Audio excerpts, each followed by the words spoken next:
I was standing in our sunny Austin kitchen, pouring coffee into Harper's favorite clay mug, the one with tiny blue forget-me-nots around the rim, when my phone buzzed. My sister Erin's name flashed on the screen. Strange for her to call this early, especially since she was working a flight today. "Hey, Erin, everything okay?" I answered, watching the morning light stream through our kitchen window, casting golden rectangles across the counter. Her voice came through tight with the kind of calm only airline pilots can manage during emergencies. "Noah, is Harper home right now?" "Of course," I said, watching my wife through the doorway, humming while slicing peaches for breakfast. The knife moved rhythmically against the cutting board, each piece falling in perfect symmetry. "She's right. Here making breakfast." "Why?" Silence stretched across the line. Then Erin whispered, "That can't be true. She just boarded my flight to Paris. She's in seat 3A with a younger man." My chest constricted. The mug slipped slightly in my grip, coffee sloshing dangerously close to the rim. My wife boarding a transatlantic flight while I could literally hear her singing in the next room? That's impossible, I managed, my voice dropping to a whisper as I turned away from the doorway. "You must be mistaken. Noah, I'm looking at her right now. It's Harper. Same hair, same walk, same way she touches her collarbone when she's nervous. I'd recognize my sister-in-law anywhere." I leaned against the counter, trying to process what Erin was saying. Harper and I had been married for 7 years. Accountants like me deal in absolutes, numbers that balance, equations that resolve. This didn't compute. "She's with someone," Erin continued. "Dark hair, maybe early 30s. They seem familiar with each other." As if the world wanted to prove Erin right, the front door creaked open. Laughter spilled down the hall, light, masculine, unfamiliar. My heart hammered against my ribs. "I'll call you back," I whispered into the phone, ending the call just as Harper appeared in the doorway. But that was impossible, because Harper was already here, wasn't she? I turned to look at the breakfast nook, where peaches lay half-sliced on the cutting board, but the space was empty. When Harper appeared in the kitchen doorway, scarf draped neatly around her neck, her smile collapsed the instant I laid a boarding pass on the counter between us. The digital confirmation Erin had frantically forwarded during our call, with Harper's name printed in bold. "Going somewhere?" I asked, my voice steadier than I felt. Harper's face went through a rapid series of expressions. Shock, confusion, and something I'd never seen before. Calculation. She removed her scarf deliberately, hanging it on the hook by the eye door with meticulous care. "Noah, what is this?" she asked, not approaching the counter where the evidence lay. "That's what I'd like to know. My sister just called from her flight. She says you're on it, with a man." Harper's laugh sounded hollow. "That's ridiculous. I'm right here." "Then explain this," I said, pointing to the boarding pass. She walked over, examined the paper, then pushed it away. "Someone's obviously using my information. Identity theft, maybe. We should call the airline." It was the perfect response. Logical, concerned, innocent. Yet something about it rang false. Maybe it was how she wouldn't quite meet my eyes, or the slight tremble in her fingers as she reached for her phone. "You were just outside," I said. "I heard the door. I heard laughter." "That was Mrs. Carlyle from next door," Harper countered quickly. "She wanted to know if we could water her plants while she's visiting her daughter." I wanted to believe her. God, how I wanted to. But Mrs. Carlyle was 82 and used a walker. The laugh I'd heard was distinctly male. My phone buzzed again. A text from Erin. "She's settled in now. I'm attaching a photo. I'm so sorry, Noah." The image loaded. Harper, unmistakably Harper, stowing a carry-on bag in the overhead compartment of Erin's flight. A man stood beside her, his face partially obscured as he leaned in to say something in her ear. I showed Harper the screen without a word. She stared at it for a long moment, then closed her eyes. When she opened them, something had changed. The Harper I knew, warm, open, my partner in everything, had disappeared behind a wall I couldn't see through. "That's not me," she said flatly. "Erin says it is, and I trust my sister." "More than your wife?" Harper's voice hardened. "I don't know who my wife is right now," I replied honestly. Harper moved to the coffee pot and poured herself a cup, her movements deliberate. "Theo is a colleague. We're working on the Renault account. It's a big opportunity for the firm." "Who's Theo?" I asked, the name hitting me like a physical blow. She hadn't denied knowing him. "The man in the photo, obviously," Harper said, sipping her coffee as though we were discussing the weather. If that's even a real photo and not something doctored to cause trouble.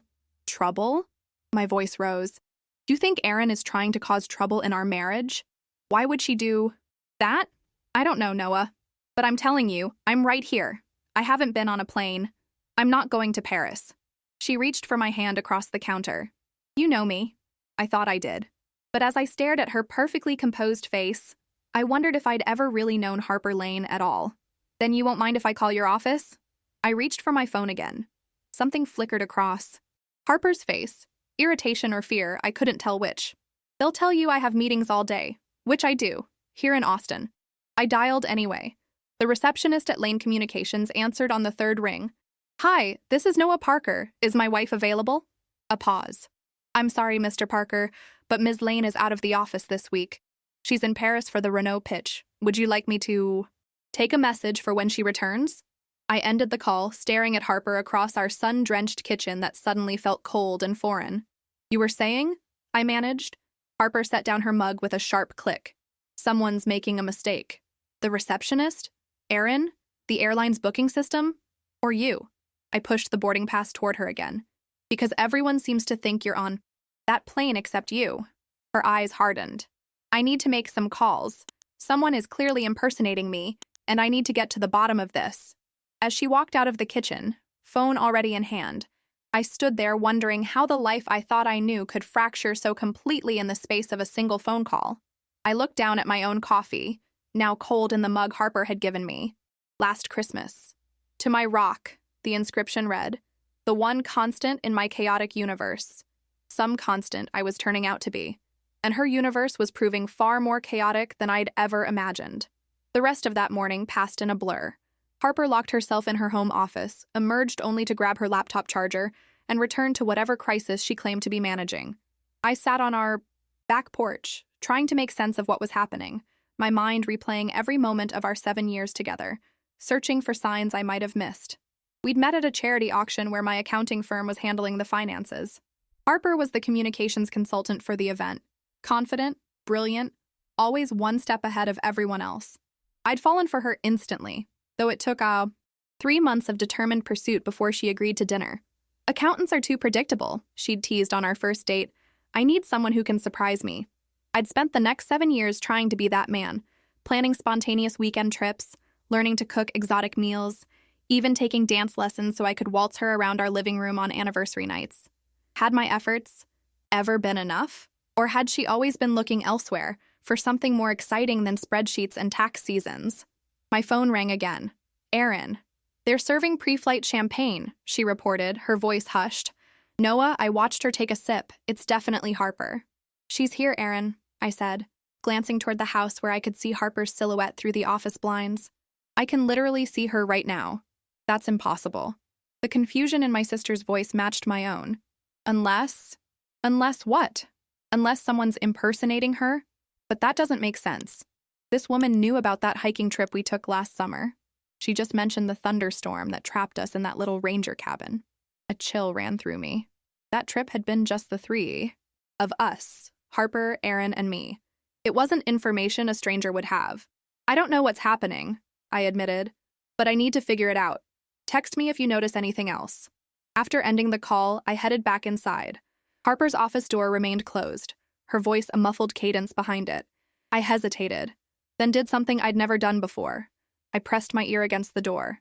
It wasn't supposed to happen like this, Harper was saying, her tone urgent. Erin wasn't supposed to be the pilot. Yes, I know it's too late now, but we need to contain this. No, he doesn't understand yet, but he's not stupid. We need to stick to the plan. I pulled back, my heart pounding. Plan? What plan involved a duplicate Harper flying to Paris while the real one, at least the one I thought was real, stayed behind? My phone buzzed with a text from Elise Porter, a data analyst at my firm and one of my closest friends. Lunch today? Need your input on the Henderson audit. I replied immediately. Can you come to my house instead? Emergency. Need your brain. Elise was the most logical person I knew. If anyone could help me make sense of this impossible situation, it would be her. She arrived 40 minutes later, eyebrows raising at my disheveled appearance. I hadn't bothered changing out of my weekend clothes, faded jeans and a University of Texas t-shirt that had seen better days. You look like hell, she commented. following me to the back porch where Harper wouldn't overhear. "What's going on?" I explained everything. Aaron's call, the boarding pass, the photo, Harper's denial, the phone conversation I'd overheard.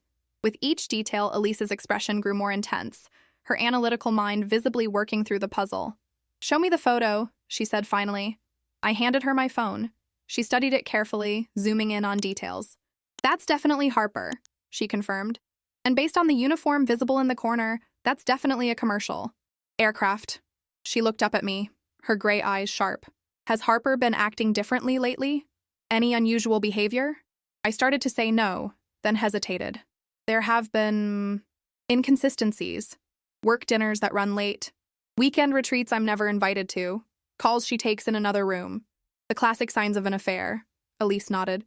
"But that doesn't explain how she can be in two places at once," I pointed out.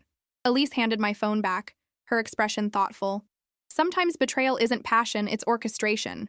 Follow the inconsistencies, not the theater." "What does that mean?" "It means," she said carefully, "that you might be looking at the wrong kind of deception. This isn't just about a potential affair. This is elaborate, planned, and expensive." She glanced toward the key. "House. Who benefits from Harper being seen in Paris?" I shook my head. "I don't know." "Well, that's where I'd start looking, because someone's gone to a lot of trouble to create this situation." She reached for my hand. "Noah, be careful. If Harper's involved in something this complex, confronting her directly might make things worse." "She's my wife," I said, pulling away. "I can't just pretend. Everything's normal." "I'm not saying that," Elise replied. "I'm saying gather information first. Understand what you're dealing with before you act." As if on cue, my phone lit up with another text from Erin. "Wheels up." She asked for scotch, neat. 2 ice cubes, just like Harper always does. I showed Elise the message. "Interesting," she murmured. "Very interesting." The back door opened and Harper stepped onto the porch. She'd changed into a sleek blouse and tailored pants, her makeup refreshed, looking every inch the successful businesswoman I'd married. "Elise," she said, surprise evident in her voice, "I didn't know you were coming over." "Emergency consultation," Elise replied smoothly. "Budget crisis at the Henderson account."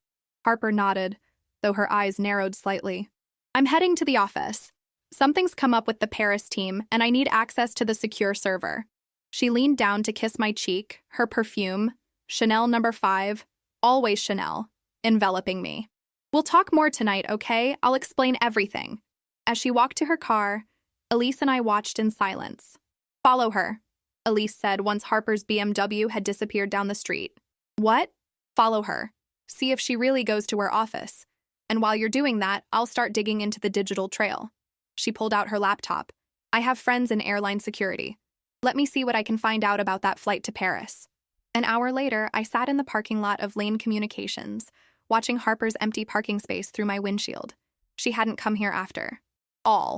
My phone rang. Elise. "The passenger manifest confirms it," she said without preamble. "Harper Lane, seat 3A, en route to Paris. And Noah? The ticket was purchased 3 weeks ago." 3 weeks. The ticket had been purchased 3 weeks ago, which meant this wasn't a spontaneous decision, but a carefully planned deception. As I sat in my car outside Harper's empty office building, I tried to reconcile the woman I'd married with someone capable of such elaborate lies. My phone buzzed again. This time it was a text from Harper. "Forgot my security badge. Had to go to client meeting instead. Home around 6. Love you." I stared at those last 2 words. Love you. Did she? Had she ever?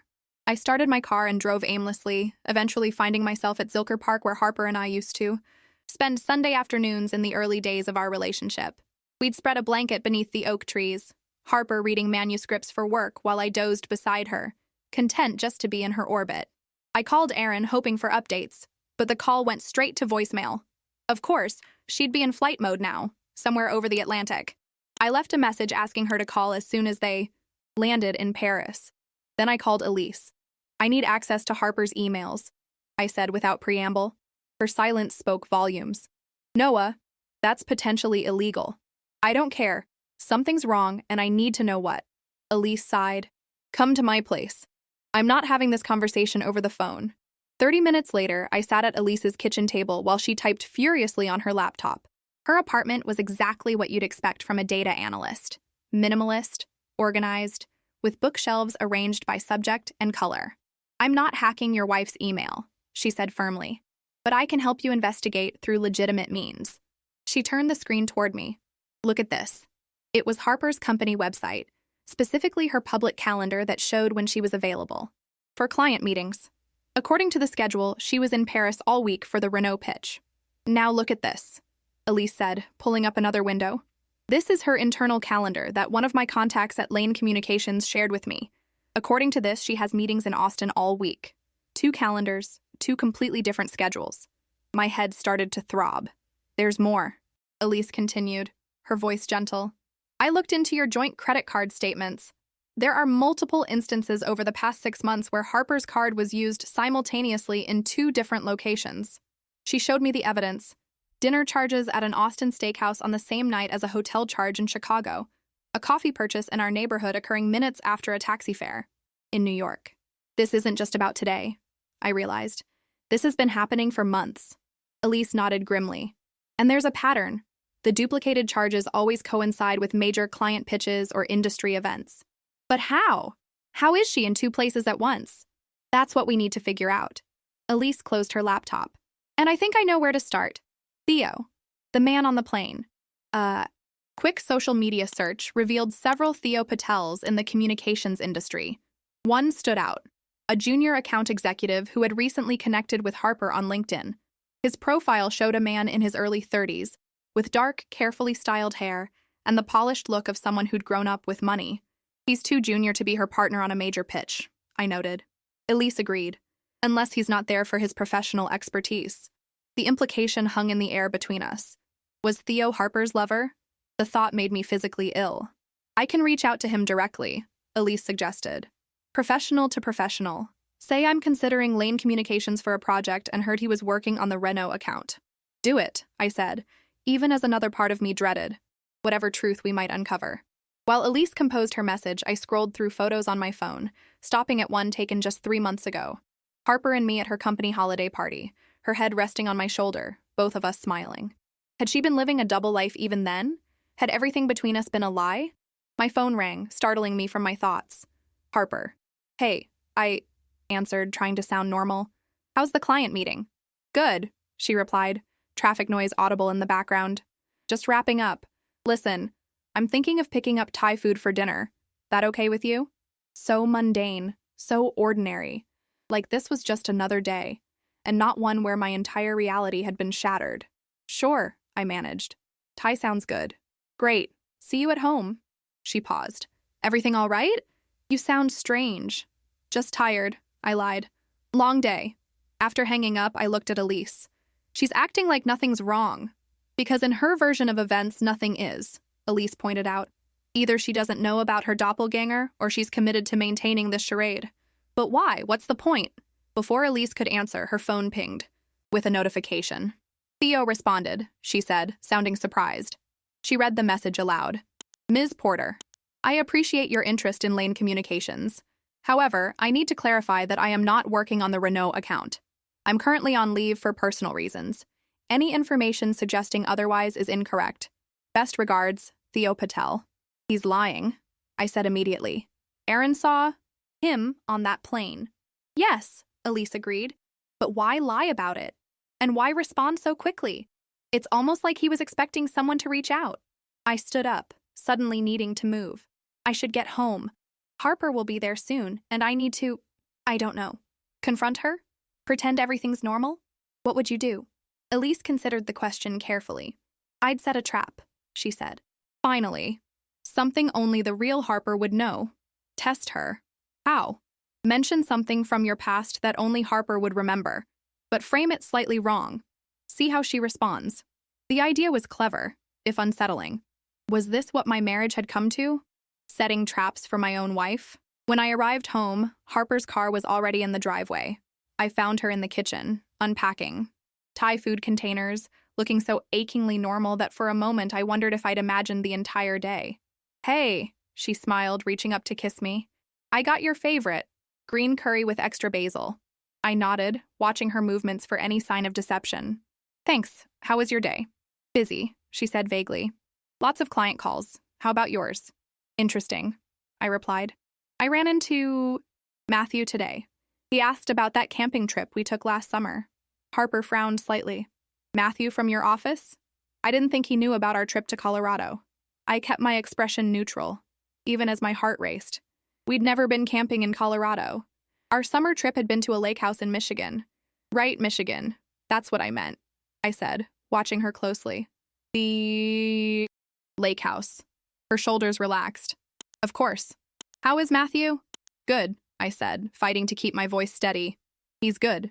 Harper had just failed Elise's test. The real Harper would have corrected me immediately about the location. This woman had simply accepted my correction, revealing her own uncertainty. But if this wasn't Harper, really wasn't Harper, then who was she? And where was my real, wife? As we ate dinner, I maintained the charade of normalcy while my mind raced with increasingly disturbing possibilities. Identity theft seemed too simple an explanation. This was something more complex, more calculated.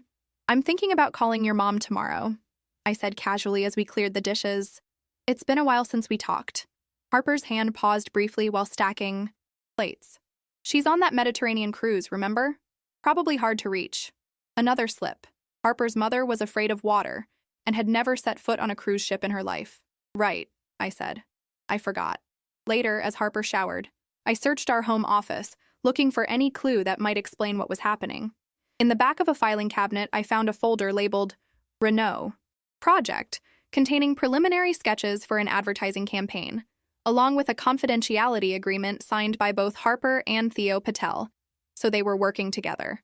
But that still didn't explain how Harper could be in two places at once, or why she would need to be. When my phone buzzed with a text from an unknown number, I nearly dropped it in surprise. Noah, this is Theo. We need to, talk. Your wife is in danger, and so are you. Meet me tomorrow, 10 a.m., Mozart's Coffee on Lake Austin. Come alone. I barely slept that night, lying rigid beside the woman who both was and wasn't my wife. Her breathing remained deep, and even while my thoughts whirled like autumn leaves caught in a storm. Several times I almost woke her, demanding answers, but Elise's warning kept me silent. Gather. Information first. Understand what you're dealing with before you act. Besides, I had no idea who I'd actually be confronting. The real Harper or some imposter who'd somehow stolen her life. At 6 a.m., I gave up on sleep and slipped out of bed. Harper, or whoever she was, stirred briefly but didn't wake. I showered quickly, made coffee, and retreated to the back porch where the early morning light painted the yard in soft gold hues. Around 8, my phone rang. Erin. We just landed, she said, sounding exhausted. Noah, something weird happened during the flight. What do you mean? Harper, or whoever she is, she got sick about halfway through. Really sick. The man with her, he seemed panicked. They spent almost an hour in the bathroom, and when they came out, she looked different somehow. Paler. Less confident. My grip tightened on the phone. Different how? I can't explain it exactly. But when I asked if she needed medical assistance, she avoided eye contact. And Noah, she called me ma'am. Harper has never called me ma'am in her life. The hairs on my arms stood up. Where are they now? They deplaned quickly. He was practically dragging her. I tried to follow, but I had crew responsibilities. Erin hesitated. There's something else. Before they left, I overheard him saying something about maintaining the illusion and just a few more hours. Noah, what the hell is going on? I don't know, I admitted. But I'm meeting Theo, the guy with her, this morning.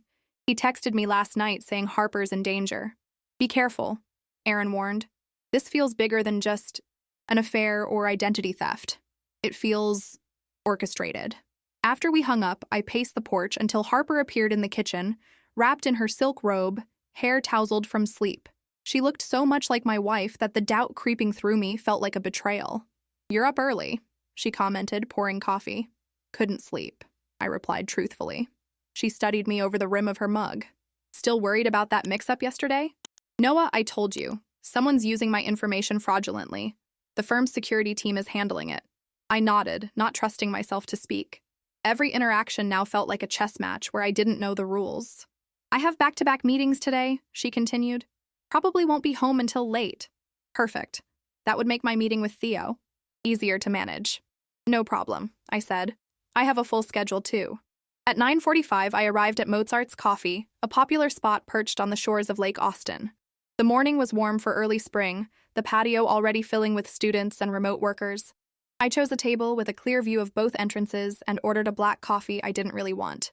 At exactly 10 a.m., a man matching Theo Patel's LinkedIn photo walked in. He scanned the room nervously, then approached when I raised my hand in recognition. "Noah Parker?" he asked, his voice lower than I'd expected. I nodded, gesturing to the seat across from me.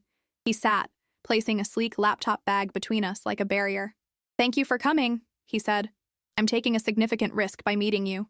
Why don't you start by explaining who you are and what you're doing with my wife?" Theo winced. "It's complicated." "Uncomplicate it," I suggested coldly. He looked around, lowered his voice. "I work for Lane Communications, but not in the capacity that's publicly known. I'm part of a specialized team that handles certain types of client requests." "What kinds of requests?"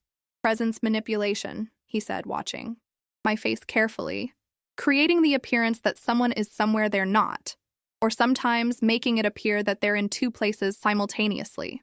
I stared at him, the implications settling over me like a shroud. "You're saying Harper hired you to pretend she's in Paris while she stays in Austin?" Theo shook his head. "The opposite. Harper is in Paris. The woman in your house is not your wife."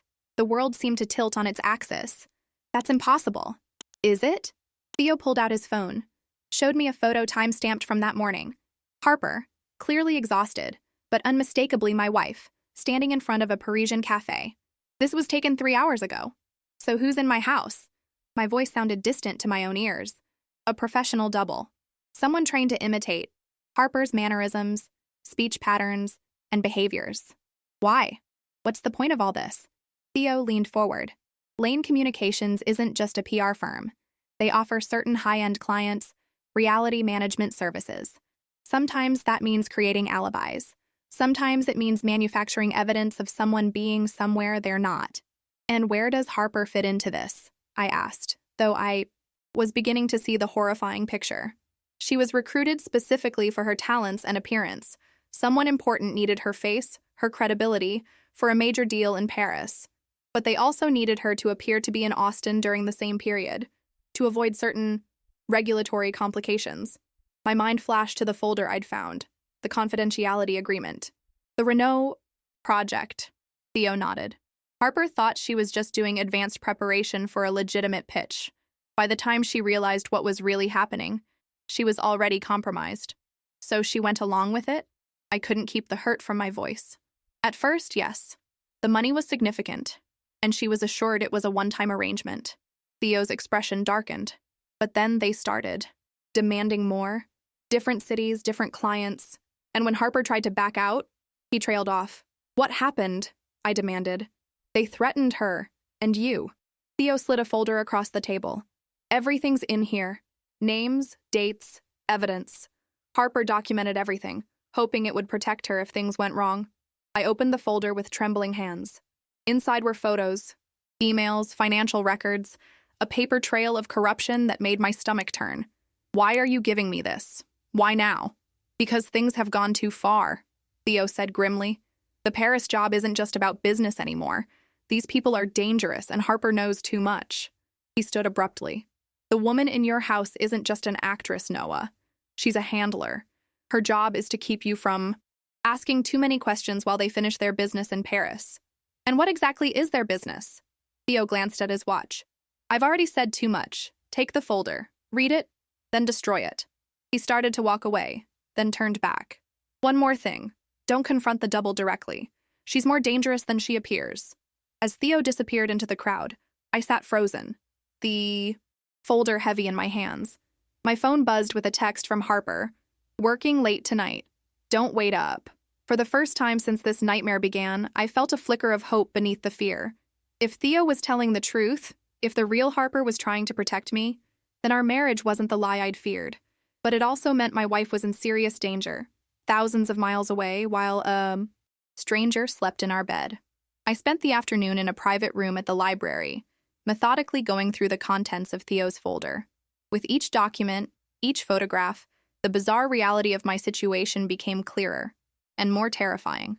The folder contained detailed records of Lane Communications' shadow operations, contracts for presence management, invoices for reality, consultants, and emails discussing duplication protocols. Harper appeared in many of these documents, initially as a willing participant in what she believed were harmless promotional stunts, then increasingly as someone trying to extricate herself from a dangerous web. One email exchange particularly chilled me. Harper had written to someone identified only as director. I agreed to the IZ Munich conference and the Tokyo presentation, but I draw the line at Paris. The regulatory implications alone could result in criminal charges. I won't risk my freedom or my husband's safety for this. The response had been terse. Your concerns are noted but irrelevant. The Paris engagement proceeds as planned. Remember our discussion about consequences. Attached was a photo of me clearly taken, without my knowledge, leaving my office building. My wife hadn't betrayed me. She'd been trying to protect me. I called Elise, keeping my voice low even though I was alone in the library's study room. I need your help again. Can you come over tonight? The woman in my house, she isn't Harper. There was a pause before Elise responded. Noah, are you sure about this? It sounds crazy, I know, but I have evidence. Lots of it. Okay, she said finally. Text me when she leaves for work. I'll come over then. When I returned home, the house was empty except for a note on the kitchen counter. Emergency client dinner. Don't wait up. Love, H. I texted Elise. Coast clear. Come now. While waiting, I wandered through the house that suddenly felt foreign, examining familiar objects with new eyes. On the mantel, our wedding photo showed Harper in her simple ivory dress, laughing as I twirled her beneath an archway of roses. Had she been happy then? Had any of it been real? Elise arrived 20 minutes later, arms laden with equipment. I brought some tools, she explained, setting down a laptop and what looked like specialized camera equipment. If what you're saying is true, we need proof. I showed her Theo's folder, watching her face as she processed the information. This is elaborate, she said finally, and dangerous. She looked up at me. Noah, if this company is powerful enough to maintain this kind of operation, they won't hesitate to silence anyone who threatens it. I know, but my wife is in trouble, and I need to help her. Elise nodded. Then let's get to work. We started in the master bedroom where Elise set up her equipment to scan for surveillance devices. To my horror, she found 3. One in a bedside lamp, another in the smoke detector, and a third disguised as a power outlet. They're watching you, she murmured, carefully avoiding the camera's sightlines. Listening too. Can you disable them? Not without alerting whoever's monitoring, but I can loop their feed for short periods. She typed rapidly on her laptop. There, we have about 30 minutes before the system might register the loop. We searched quickly, methodically. In Harper's dresser, beneath layers of familiar clothing, we found items that didn't belong. A wig styled identically to Harper's hair, colored contacts matching her hazel eyes, and a small case containing what appeared to be facial prosthetics. Professional grade, Elise noted. Theatrical quality. In the back of Harper's closet, behind winter boots rarely worn in Austin's climate, we discovered a locked metal case. Elise produced a set of picks from her bag. You know how to pick locks? I asked, surprised. Data security includes physical penetration testing, she replied, working on the lock. Plus, I dated a locksmith in college. The case opened with a soft click, revealing a laptop, several passports with Harper's photo but different names, and a thin file labeled Parker N. Leverage. My hands shook as I opened it. Inside were detailed records of my daily routines, notes about my closest relationships, and several manufactured documents that appeared to implicate me in financial crimes I hadn't committed. Insurance, Elise said grimly. If you became a problem, they could destroy your life with these. We need to get Harper out of Paris, I said, the urgency building. Whatever they have planned, she's in danger. First, we need to deal with your houseguest. Elise checked her watch. The camera loop will reset soon. We should put everything back. After carefully returning the items and restoring the room to its original state, we retreated to the garage where Elise was reasonably certain no surveillance existed. So what now? I asked. Now we set our own trap, Elise replied. We need to force the double to reveal herself, preferably in a way that provides leverage we can use to help Harper. We formulated a plan, simple but potentially effective. I would confront the double with information only the real Harper would know, recording her reaction as evidence. Meanwhile, Elise would work on establishing communication with Harper in Paris. It was nearly midnight when I heard the front door open. I was sitting in the dimly lit living room. Theo's folder opened beside me, a deliberate risk. The woman who looked like my wife froze when she saw me. "Noah, you're still up. We need to talk," I said calmly, despite the hammering of my heart.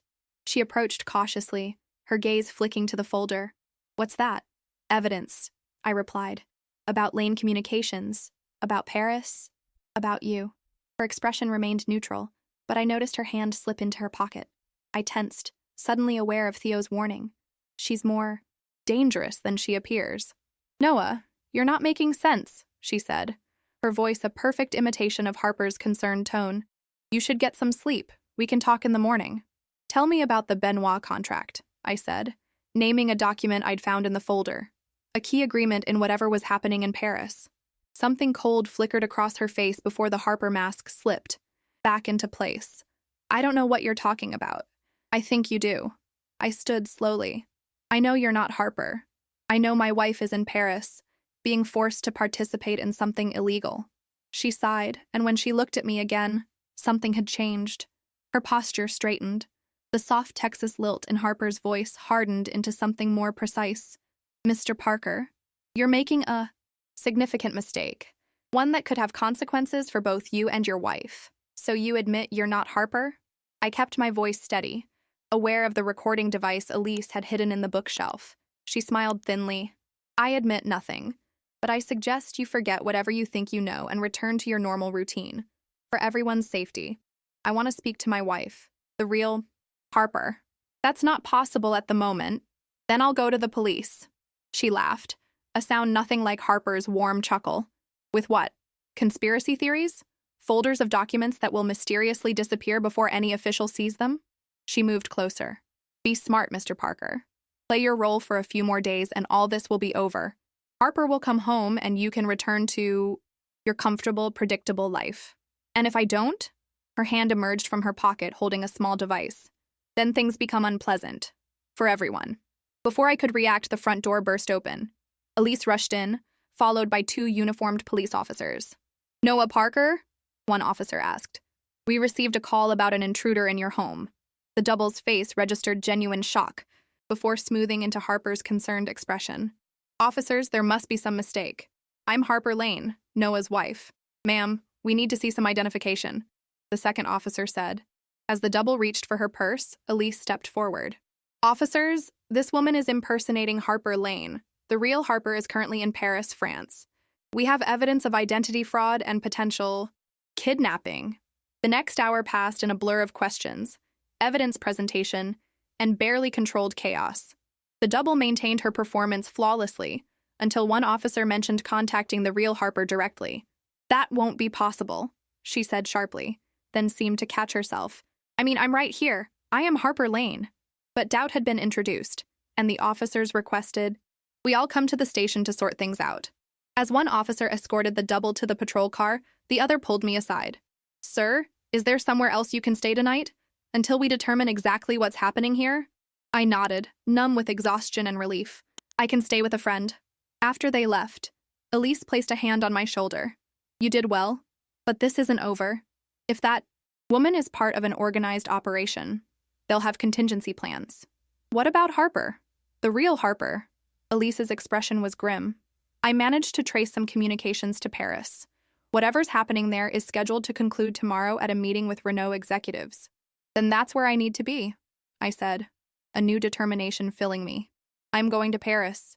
The flight to Paris was the longest 10 hours of my life. Despite my exhaustion, sleep remained elusive as my mind churned with questions and fears. Beside me, Elise worked steadily on her laptop, tracing digital breadcrumbs that might lead us to Harper. We'd moved quickly after the confrontation with the double. While the police tried to untangle the bizarre situation, a task made more difficult by the double's insistence that she was the real Harper, Elise had booked us on the first available flight to Paris. "The police won't hold her for long," Elise had warned as we rushed to pack. "Her documentation will be perfect, and without Harper here to contradict her claims, it will be your word against hers." "What about the evidence?" "Theo's folder? It's compelling, but not conclusive enough for an immediate arrest. And once she's released, she'll alert her employers. We need to find Harper before that happens." Now, as our plane began its descent into Charles de Gaulle Airport, Elise showed me what she'd discovered. Based on the documents and some additional digging, I've identified the key players, she explained, pulling up images on her screen. Lane Communications is just the public face. Behind it is a company called Prestige Reality Management, specializing in what they euphemistically call executive presence solutions. Meaning, they create alibis, manipulate public perception, even produce fake evidence of meetings that never occurred. Elise scrolled through corporate documents. They're very good at what they do and very expensive. Their client list includes politicians, CEOs, even celebrities. And Harper got caught up in this, how exactly? Elise's expression softened. From what I can piece together, she was approached about a legitimate communications project for Renault. But as she got deeper, the requests became more unorthodox. By the time she realized the full scope, she was already compromised. I thought about the threatening emails, the surveillance in our home, the file of manufactured evidence against me. They blackmailed her. Essentially, yes. Elise closed her laptop as the plane bumped onto the runway. The good news is, I think I know where to find her. According to schedules in the documents, there's a major presentation at Renault's headquarters this afternoon. Harper will be there, presenting as the face of an American investment group. What's so important about this presentation? I'm not entirely sure, but based on fragments I've found, it involves convincing Renault executives to invest in a technology that doesn't actually exist. Elise grimaced.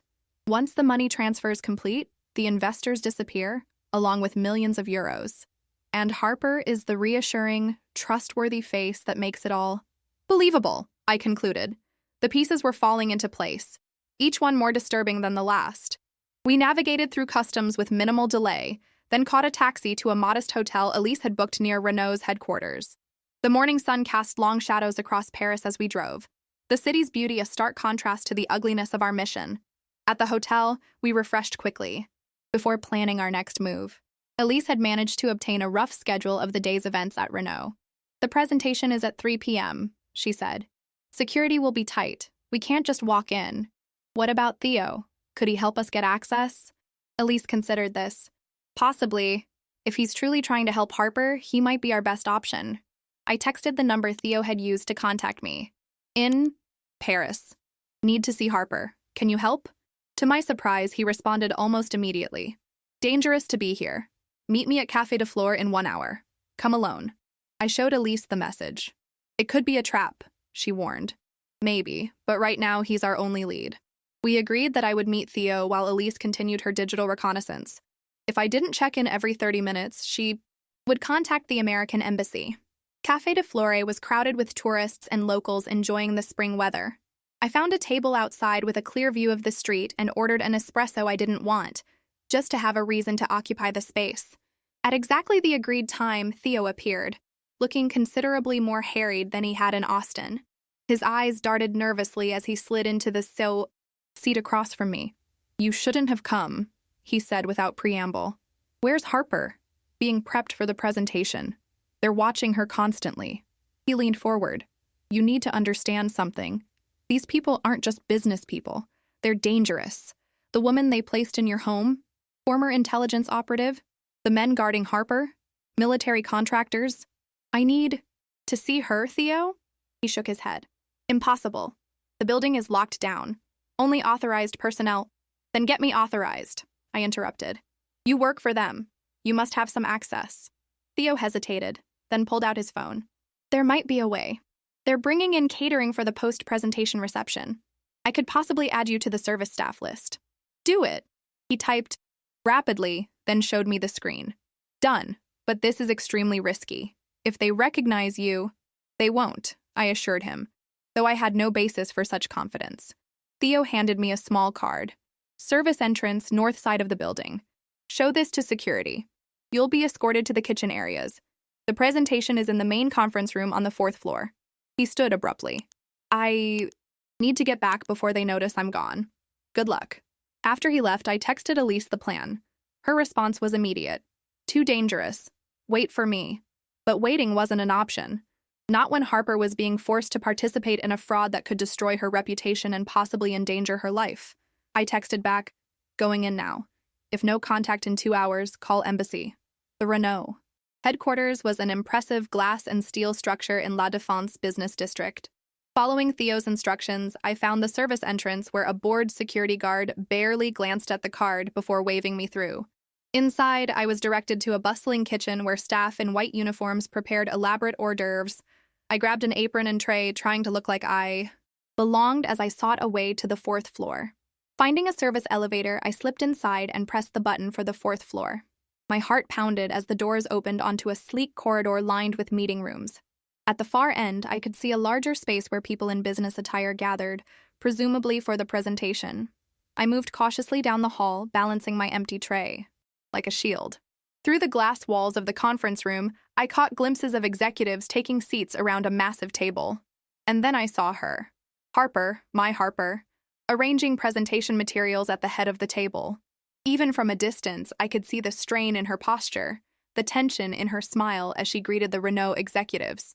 This wasn't the confident communications professional I knew. This was someone performing under duress. Before I could figure out how to approach her, a hand gripped my arm. I turned to find Theo, his expression frantic. "They know," he hissed. "Someone recognized you on the security feed. We need to go. Now." "Not without Harper?" I insisted. "You don't understand. When the presentation ends, when the money transfers, they have no more use for her, or for witnesses." His grip tightened. "We need to stop the presentation itself. It's the only way." Looking back at the conference room, I saw two men in dark suits enter, their posture and alertness marking them as security. They scanned the room, then one spoke into his wrist microphone. They were looking for me. "How do we stop it?" I asked Theo. "The presentation depends on Harper's credibility. If that's undermined, the whole thing falls apart." Theo pulled me toward a side corridor. "But we need to hurry. Once they secure the room for the presentation, we won't be able to get near her." As we rounded the corner, I nearly collided with Elise. "What are you doing here?" I demanded. "Saving you, apparently," she replied coolly, showing us a Renault employee badge. "I have a friend in their IT department. Now what's the plan?" Theo looked between us, clearly calculating risks. "The presentation uses a proprietary system. If we could disrupt it somehow—" "On it," Elise said, already pulling out her phone. "I'll need access to their network." "There's a technical booth at the back of the conference room," Theo offered. "But security will be checking everyone who enters now." I watched through the glass as Harper arranged her notes, her hands trembling slightly. In that moment, all the confusion and fear of the past days crystallized into a single determination. I needed to get to my wife. "I'll create a distraction," I decided. "Something big enough to clear the room temporarily. Elise, can you trigger the fire alarm system?" She nodded. "Probably. But they'll have protocols for that. It might not empty the conference room. Then we need something more convincing." I turned to Theo. "You said these people care about appearance above all else. What if we give them a PR crisis they can't ignore?" "A PR crisis?" Theo looked skeptical. "What did you have in mind?" "Something that threatens the one thing they value most, their carefully constructed reality." I turned to Elise. "Can you access the presentation files? The slides Harper will be showing?" Elise's fingers flew over her phone. "If I can get to that technical booth, probably." "I'll create a distraction to get you in there," I said, my mind racing. "Theo, I need you to get as close to Harper as possible. When everything starts happening, get her out." The plan came together quickly. Timing would be crucial. According to Theo, once the presentation began, Harper would walk the executives through financial projections for a supposedly revolutionary battery technology that didn't actually exist. "The money transfer is scheduled immediately after the presentation," Theo explained. "Once those funds move, people will start disappearing." I checked my watch. "We have 15 minutes, let's move."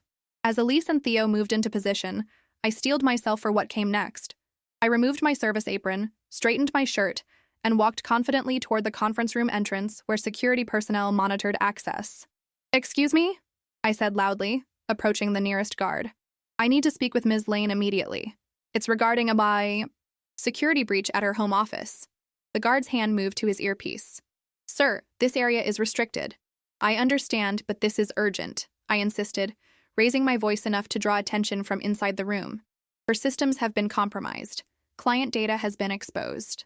Through the glass, I saw Harper's head snap up at the commotion. Our eyes met, and I watched recognition, then fear, then something like hope flash across her face. One of the executives approached the door. "What's going on here?" The guard moved to intercept me, but I stepped past him, addressing the executive directly. Sir, I apologize for the interruption, but there's been a critical security breach at Lane Communications. Ms. Lane needs to address this immediately before proceeding. More executives gathered, murmuring among themselves. Perfect. The more confusion, the better chance for Elise to slip into the technical booth. This is highly irregular, the executive said, frowning. So is investing millions in technology that doesn't exist, I replied, watching his expression shift from annoyance to uncertainty. Security personnel closed in, but the disruption had served its purpose. From the corner of my eye, I saw Elise slide into the technical booth, her borrowed badge getting her past a distracted technician. Sir, you need to leave now, the guard insisted, gripping my arm. I'm her husband, I said, loud enough for everyone to hear. And I'm telling you, Harper Lane is being coerced into participating in this presentation. The room erupted in confused conversation. Harper stood, frozen at the head of the table, her presentation materials untouched before her. Behind her, Theo positioned himself closer. Remove this man, someone commanded.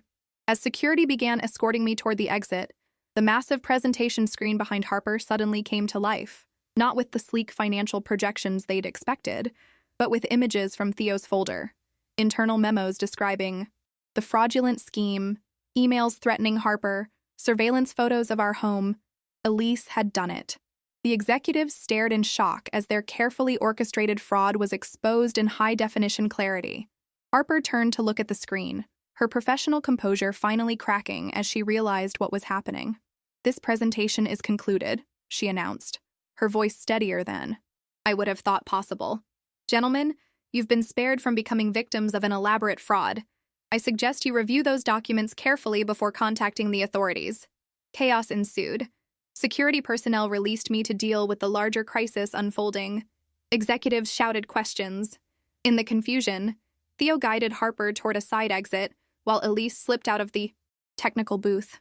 We converged in the service corridor, Harper falling into my arms with such force it nearly knocked me over. Noah, she whispered against my neck.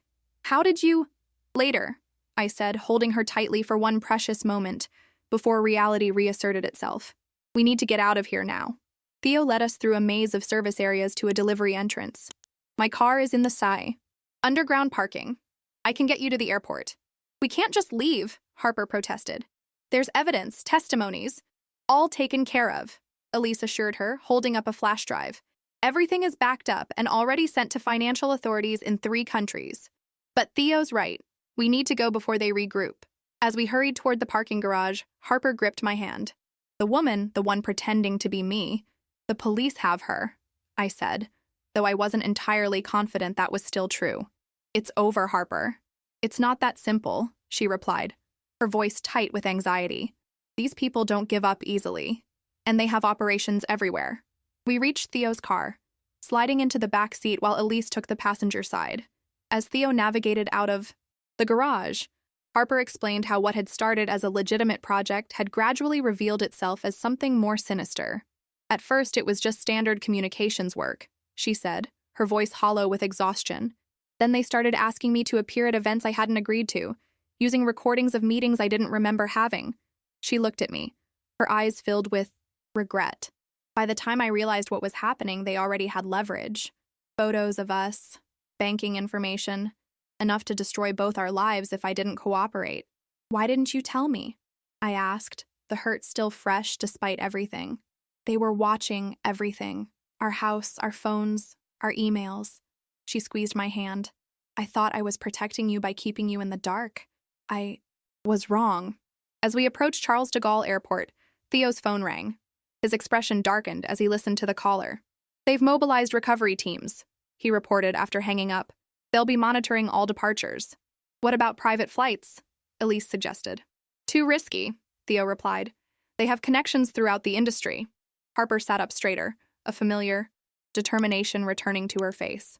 I know another way out, but first we need to make a stop.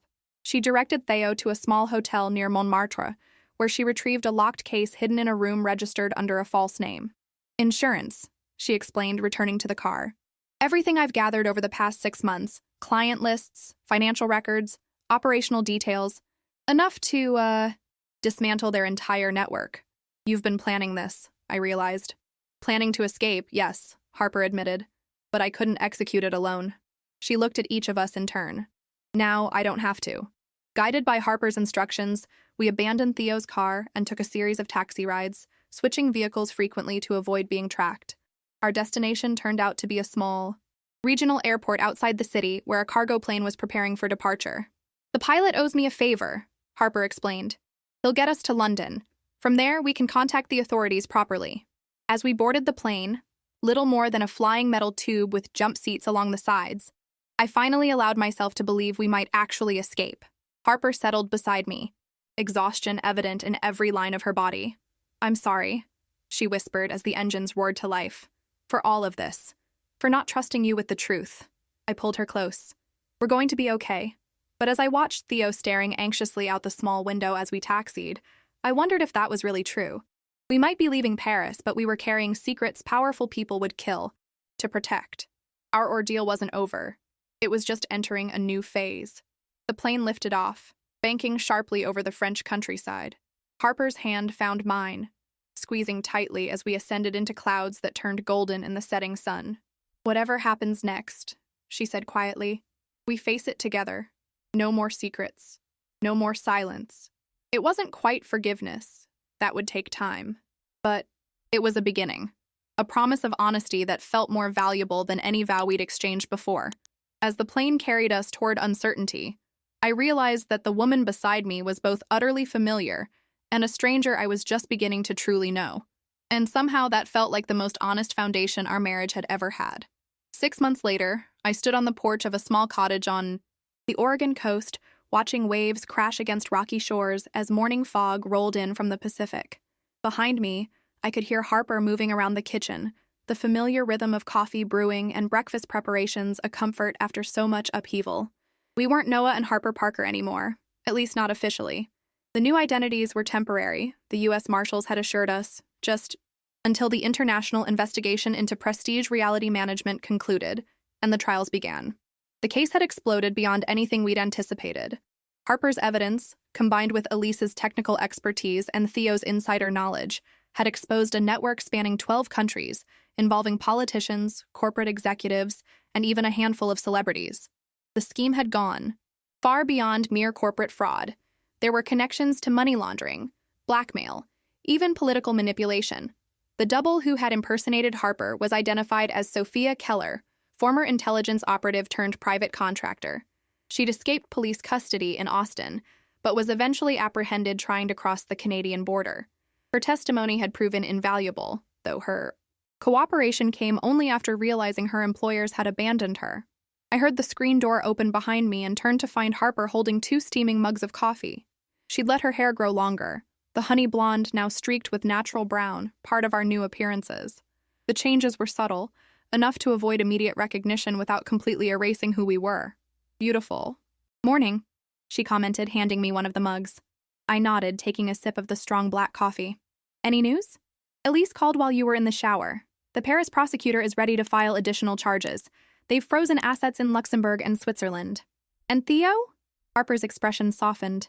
"Still in protective custody. His testimony last week apparently went well. Theo had surprised us all with his courage. When everything fell apart, he could have disappeared, used his connections to secure a new identity. Instead, he'd chosen to become the state's key witness, exposing operational details that might otherwise have taken years to uncover. He was never the villain I thought he was, I admitted. Few people are entirely what they seem. Harper leaned against the railing beside me. "I've been thinking a lot about appearance versus reality lately. Occupational hazard?" I teased gently. She smiled, but her eyes remained serious. "I built a career helping people manage how they're perceived. I was good at it because I understood that perception matters, sometimes more than truth." She looked out at the ocean. "But I lost sight of the line between managing a message and manufacturing reality." "You were a victim, Harper. And a participant," she countered. "At least initially. I ignored red flags because the money was good and the work was challenging. By the time I realized what was really happening, I was already compromised." The wind picked up, carrying salt spray that misted our faces. In the distance, a lighthouse stood sentinel on rocky cliffs, its beam unnecessary in the brightening morning but a promise of guidance when darkness fell.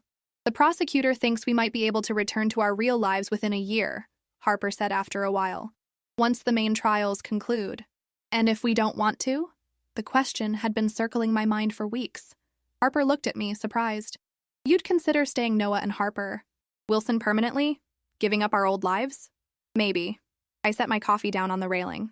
The old Noah Parker was defined by certainty, by numbers that balanced, by a world that made sense. I gestured at the wild beauty surrounding us. But that world was an illusion, wasn't it? A carefully constructed reality no more solid than what Prestige was selling. So, who is Noah Wilson? Harper asked, softly. I'm still figuring that out. I turned to face her fully. But I know he values truth over comfort, substance over appearance, and he understands that real trust isn't built on perfect images, but on honest imperfection. Harper's eyes filled with tears. I keep waiting for you to hate me for what happened, for dragging you into this. I was angry, I acknowledged. Hurt. Scared. But hate? Never. Why not? I lied to you. Kept secrets. Let another woman live in our home, sleep in our bed. Because I see you clearly now. Maybe for the first time. I reached for her hand. You made mistakes. So did I. But when it mattered most, you chose truth, even knowing what it might cost. A seagull cried overhead, circling before landing on the weathered railing a few feet away. Watched it in companionable silence, this wild creature untroubled by questions of identity or authenticity. Erin called yesterday, I said eventually. She's been cleared to visit next month. Good. Harper smiled. I've missed her. She said something interesting, about how this whole thing started with her recognizing you on that flight, even though it wasn't really you. I turned the concept over in my mind. How do we really know anyone? Is it their face, their voice, their mannerisms, or something deeper? Something deeper, Harper said without hesitation. Sophia studied me for months. She had my wardrobe, my speech patterns, even my personal history memorized. But she never had my heart. She placed her hand over mine. That's why you sensed something was wrong. Not because she made mistakes, but because the connection wasn't there. The morning had fully arrived now, burning away the fog to reveal the coastline stretching north and south. Our temporary home felt increasingly permanent, a place where we could rebuild not just our safety, but ourselves. I called my old firm yesterday, I confessed. Not to go back, just to check in. And life has moved on. Without us, Jenkins got my corner office. The Henderson account went to Martinez. I found I didn't really care. 7 years of my life, and it's like I was never there. Does that bother you? I considered the question seriously. Not as much as I thought it would. It makes me wonder what really matters. What endures? Harper leaned into me, her head resting on my shoulder. This, she said. Simply. This endures. Inside the cottage, the phone rang. Harper sighed, reluctantly pulling away. Probably the marshals with the weekly check-in. I watched her walk back inside, struck by how much had changed and how much remained the same. The woman who disappeared into our kitchen was still Harper, my brilliant, complicated wife, but she was also someone new, someone forged in crisis, tempered by truth. When she returned, her expression was bright with unexpected news. That was Elise, she reported. The director of Prestige has agreed to a plea deal. His testimony has implicated executives at 3 major corporations and a cabinet minister in France. Is that good for us? Very. It accelerates everything. The marshals think we might be able to return to normal life by Christmas. She sat beside me on the porch swing. If that's what we want. I put my arm around her. What do you want, Harper? She considered the question carefully. I want to use what I know. Not to manipulate perceptions, but to protect people from those who do. She looked at me. There's talk of a specialized unit in the FBI focusing on this kind of corporate fraud. They've approached me about consulting. In Washington? She nodded. What about you? Would you consider leaving Texas? Starting fresh? I thought about our Austin home, now sold to eliminate one more connection to our past. I thought about my predictable accounting job, the quarterly reports, the tax seasons that had once structured my entire year. I think, I said slowly, that I'm ready for something new, something real. Harper's smile was like the sunrise, gradual, warming, illuminating. Together, then. Together, I agreed, but with one condition. What's that? No more doubles. The world only needs one Harper. She laughed, the sound carrying across the porch and down to the waves below. Deal. In the months that followed, our lives transformed yet again. We testified in closed courtrooms in 3 countries. We met with prosecutors, investigators, and eventually journalists who wanted to tell the story of how a global fraud network was exposed by an accountant, a communications executive, and a data analyst who refused to accept manufactured reality. When we finally reclaimed our true identities, returning to a world that had continued without us, it was with a new understanding of what those identities meant. We weren't the same people who had lived in that sunny Austin kitchen where this all began. We were more authentic versions, stripped of illusions, grounded in hard-won truth. Harper joined the FBI's corporate fraud task force. I found unexpected fulfillment teaching forensic accounting at Georgetown University. We bought a small house in Alexandria, Virginia, with a porch swing and a view of the Potomac. Elise moved to the East Coast, too. Her expertise in digital security more in demand than ever. Theo, after completing his testimony, accepted a reduced sentence and the promise of a fresh start once it was served. Even Erin found her way into our new life, requesting transfers that brought her flights regularly into Reagan National. On our first anniversary, in the new house, we hosted a small gathering, just the people who had been part of our journey. As we sat around the dining table, Elise raised her glass in a toast. To appearances, she said with a knowing smile. And to reality, Harper added, her hand finding mine beneath the table. Later that night, after our guests had gone and we stood on the porch watching stars emerge over the river, Harper turned to me. "Are you happy with this reality?" she asked, genuine curiosity in her voice. I thought about all we'd lost, all we'd gained, the complicated path that had led us here. "It's not perfect," I said honestly, "but it's real, and real is better than perfect." Harper nodded, understanding completely. "Real is better than perfect," she echoed. "Because no copy, no disguise, no performance can replace the courage of being real together." I pulled her close, recognizing the truth in her words. In a world of carefully constructed images and manufactured realities, the greatest act of courage and love is to be authentically ourselves, flaws and all, to show our true faces, speak our true thoughts, feel our true feelings, even when it's difficult, even when it's painful, especially then. The woman in my arms wasn't the flawless, polished professional I'd thought I married. She was something infinitely more valuable, a person who had faced her mistakes, her fears, her failings, and emerged stronger, more honest, more herself. And I was no longer the cautious accountant who believed in absolute certainty, in numbers that always balanced. Life had taught me that certainty is often an illusion, that the most valuable truths emerge from the messiest contradictions. As we stood together in the gentle evening, watching lights reflect on the river, I realized that this honest, imperfect moment was what love actually meant. Not the performance of perfection, but the courage to be real together. And that was enough. More than enough. It was everything.